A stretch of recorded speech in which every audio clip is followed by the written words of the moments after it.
요한복음은 예수의 삶과 죽음 또 부활을 이 공간복음서와 다른 눈으로 보고 있습니다.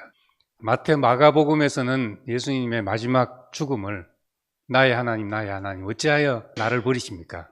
마지막 외침을 이 말씀으로 이해하고 기록했습니다. 그래서 예수님조차도 받아들이기 힘든 죽음, 이해할 수 없는 죽음이라는 의미입니다. 요한은 그 말을 기록하지 않고 다 이루었다 이렇게 말했습니다. 내가 할 일을 다 끝냈다는 말입니다. 나의 달려갈 길을 마쳤다. 그런 말이죠. 요한복음이 말하는 때는 십자가의 때입니다.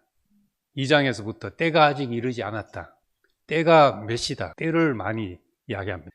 그리고 뒤로 갈수록 이제 때가 이르렀다. 이렇게 말씀했습니다.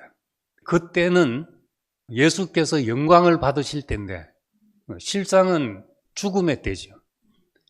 죽음이 인자가 영광을 받을 때이고 창세전에 가졌던 아버지의 영광으로 아들을 영화롭게 하는 그런 때입니다. 그래서 십자가에 가기 전 예수님의 마지막 기도가 마태복음이나 누가복음처럼 고뇌에 찬 기도가 아니라 아들로 아버지를 영화롭게 할 그런 때가 됐습니다. 이렇게 기도했던 겁니다. 마찬가지로 요한은 예수의 죽음을 보고 거기서 절망과 한계의 외침을 보지 않고 하나님의 구속사역의 성취로 보았습니다. 이 같은 죽음을 놓고 죽었구나 끝났구나 하지 않고 다 이루었다. 하나님의 뜻이 성취됐다. 이런 시각이 우리에게 열려져 있다는 것은 큰 축복입니다.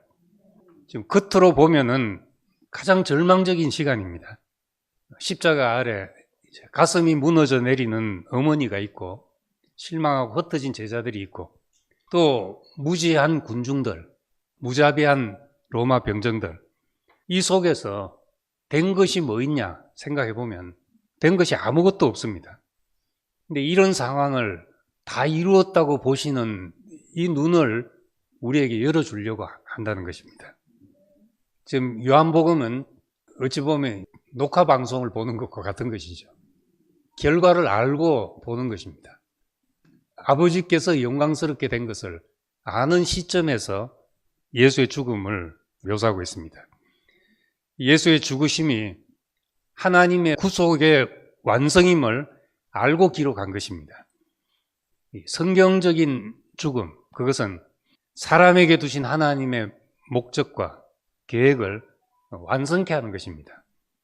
그래서 우리는 예수의 죽음을 보고 우리 죽음이 완성이고 축복이라고 알게 되는 것입니다. 누구도 원치 않는 이 운명을 가지고 하나님은 어린 양의 구속을 이루셨고 하나님이 약속한 성경 안에 있는 모든 약속이 이 사람으로 성취됐다 이렇게 말할 수 있게 된 것입니다. 그런데 이 사람에 대한 하나님의 경륜을 알고 보니까 이것이 하나님의 성취였구나 이렇게 알게 된 거죠.